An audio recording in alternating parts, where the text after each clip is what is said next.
My connection was really bad. Your connection's better now. It's okay. Oh, it's good now. Yeah, it All is. right. How can I help you, ma'am? So yeah, talking to you, I just want to have a conversation, and I hope like I have time to speak and no interruption. Hey, brother. I don't like men who complain on my panels. Okay. No, I'm not. I'm just like Okay. setting. Let's get to the conversation. Let's get to substance. Yeah, Natural interruptions is normal in dialogue. sure, Go sure, ahead. sure. So yes, you were saying that there is no prophecy in the Old Testament about Jesus dying. Mm. Yeah. Okay, okay. Now, so let us talk about that then. I have Isaiah chapter 53, and I believe it's about Jesus. Do you agree? Okay. Why do you believe it's about Jesus? Because the New Testament tells us it's about Jesus. Why do we care what the New Testament says if you're trying to prove that this was what the Old Testament already says? Yes, and that is because, Because, like, the way that a prophecy works, right, is that the people in that time period, okay, they recognize it as being a prophecy, and then they look for those signs later on, right? You don't force the New Testament into the Old, right? Rather, you take the old one and see who lines up with it or who doesn't. Okay. so yeah, So my okay. question to you is there anybody prior to the first century from the Jews who interpreted Isaiah 53 as being a messianic prophecy? Yeah, Who? the Jews are not like authoritative. They are not. Jesus himself says, right? Jesus says that the Pharisees and those who are of the law sit in Moses' seat. So he says that they do have the proper understanding and that you're to take everything from them. That's what Paul said. Okay, so Jesus doesn't call. Sorry, what Jesus said. What Jesus said. Yeah, so Jesus didn't call them liar for rejecting him as the Messiah. Them rejecting him is not the same thing as not understanding the scripture, sir. It is. They can acknowledge, wait, they acknowledge and know what the scripture says, but their actions are hypocritical, which is exactly what he says in Matthew 23, verse 1 to 3, or 1 to 4. He says that they know the things that they're saying, okay, but they don't practice those things, okay. Okay, so So, for example, I'll give you an example, okay. In Matthew chapter 21, Jesus, he gives a parable called the parable of the tenants. And it says that the Pharisees knew that he was talking about them, okay? And they were trying to find a way to stop him from talking because the people of the crowd were believing what he was saying. And they knew that he was talking about them as well. And they knew what he was referring to because he was specifically referring to the fact that he knew that they were going to try to unalive him and throw him out the vineyards. Correct? so what does that have to do with the previous scriptures? Them understanding the previous scripture. Right. So the point is that they do understand the things he says. They understand the previous scripture, as Jesus himself says, but they don't practice it. Not practicing it is not the same thing as not understanding it. So then, since you say they do understand the things he said, then they understood him well when he said that I and the Father are one. They understood that that was him claiming to be God, right? Right. So they understand it. Pay attention. They understand it, and their actions reflect the opposite. Okay. So if Jesus says, right, for which of these works do you stone me for? And they respond and they say, not for good works, but because you, a mere man, claim to be God. Okay. They understand that a man cannot be God, according to that statement, correct? Yes, but can a man claim to be God? Right. Well, hold on. Somebody could claim it, but Yeah, that's exactly the from their point. belief, hold on, from their belief, okay, which Jesus says they have the proper understanding of, and according to Deuteronomy 13, right, if somebody comes and preaches to you a God that you and your ancestors did not know, you have to unalive him, okay, then they're justified in that. Because according to their belief, a man can't be God. Yes, which means if a man claimed to be God, it will be a So they're blasphemy. justified to try to unalive him then. So yeah, let me say this. So, which means if a man claims to be God, it will be blasphemy to them. So they literally thought that Jesus Christ claimed to be God. That is why he was accused of Oh my god. blasphemy. Okay. So firstly, he doesn't claim to be God. Okay. You just said that. You just said they understood him. No, you literally missed the point of everything I just said. Okay. Jesus says one thing. Okay. They understand what he's saying, and then they try to twist it to get the other people to do something bad to Jesus. Okay. I'll give you an example. John chapter 8, right? When they approach Jesus and they say to him, "You must be demon possessed and a Samaritan." Okay. And he responds to them and says, "I am not demon possessed or Samaritan. Rather, I do the works of my Father. I glorify my Father, but you do not know him." Right? And he says, "Very truly, I tell you, whoever hears my words shall not die." Okay. Now, the type of death he's talking about here, is it physical or spiritual?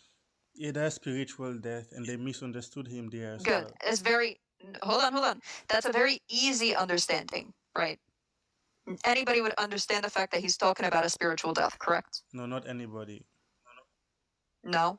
So how do No, me and you understand it that way? because let me tell you how. Because when Jesus was talking to Nicodemus and all, he was actually referring to spiritual death. But guess what was This has Nicodemus' nothing to response? do with Nicodemus. This isn't the Yeah, story with Nicodemus. This is the story Nicodemus. between him and the Jews Yeah, in John chapter 8. let me finish. Nicodemus was actually a Pharisee as well.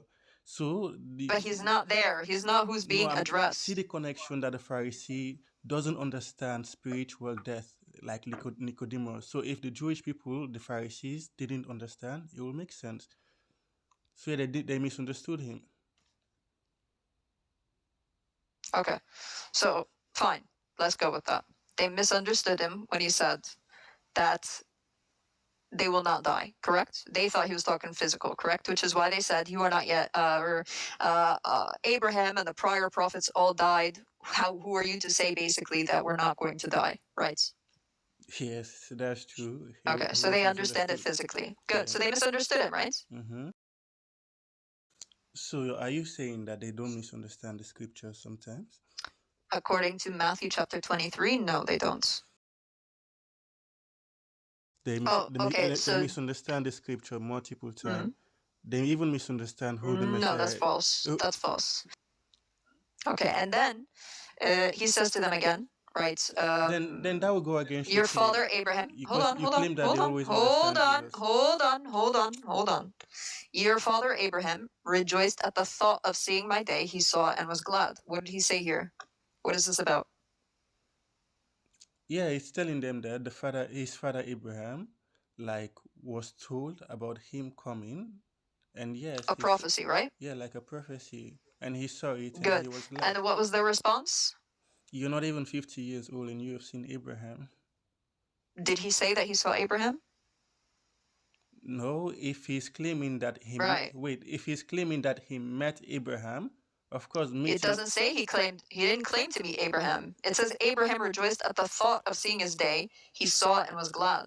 Abraham received prophecy about Jesus. Jesus doesn't claim he met Abraham. Yeah, what if it was Jesus who gave him the prophecy? It doesn't say that in the text, sir. So yeah, it doesn't say that, but it is possible. So why are we adding stuff to the text? We're talking about what the text says, not what it doesn't say. I'm saying if it is possible, then for the Pharisees to say you have seen Abraham, it will make sense. We're talking about what the text says, not what the text doesn't say. The text does not say anything about Jesus meeting Abraham or Jesus being the one who gave Abraham this prophecy, correct? It says God gave him this understanding, correct? Wait, it says what? Okay. The verse says, "Your father Abraham rejoiced at the thought of seeing my day. He saw it and was glad," correct? So who gave him the prophecy? God, according to Amos, okay, because in Amos it says Okay, now you're that the jumping to Lord. another context. I'm not. If you pay attention, you will understand why I'm referring to it. Okay. It says God gives his servants, the prophets, information about the future. And this information is prophecy, correct? Yes, that's prophecy, yes. So prophecy comes from God, correct? Yes.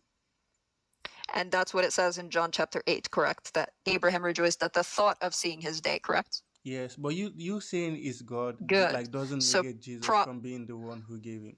Okay, so who else gives prophecy, sir? No, Besides God? you see, you didn't listen to what I said. I'm saying you saying that it is God doesn't negate Jesus. Jesus what? All it says is that he received prophecy. It doesn't say anything about Jesus being the one who gave him the prophecy. And what we know is that prophecy comes from God. Nothing indicates anything about Jesus being God in this passage. No, What are you talking about? you are missing the point. No way. I'm missing the I'm not point, brother. saying Go wake up. Go splash some water in your face, bro. I'm not saying Splash some water in your face, bro. and boom, she dropped me. You guys saw the concessions. I'm not going to talk about that. I'm talking about the end. Now, at the end, she told me to stick to what the text says. Just for our next sentence to be, God gave the prophecy to Abraham. I had that and I wanted her to repeat it. I asked her, what did you say? Like, what did you say again? And she knew that that was a problem. So second time she said Abraham received the prophecy. She didn't mention God again because the verse doesn't say God. She said we should stick to what the text says. But to make sure, I had to ask her who gave the prophecy, and she said God. Instead of letting me to respond, she ran to Amos immediately. She said we should stick to what the text says, but she's running to Amos.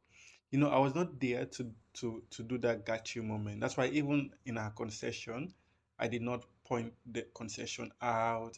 I did not point the flaws out. I was only there to have a genuine discussion and yeah, a genuine conversation and all. So that's why I was going with her. And even after she went to Amos, I still went with her that yes, it's you saying that it is God who gives prophecy, it doesn't negate Jesus.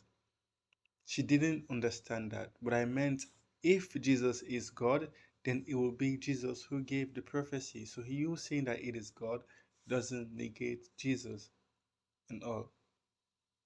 But yeah, she misunderstood that. I told her that you're misunderstanding and she dropped me.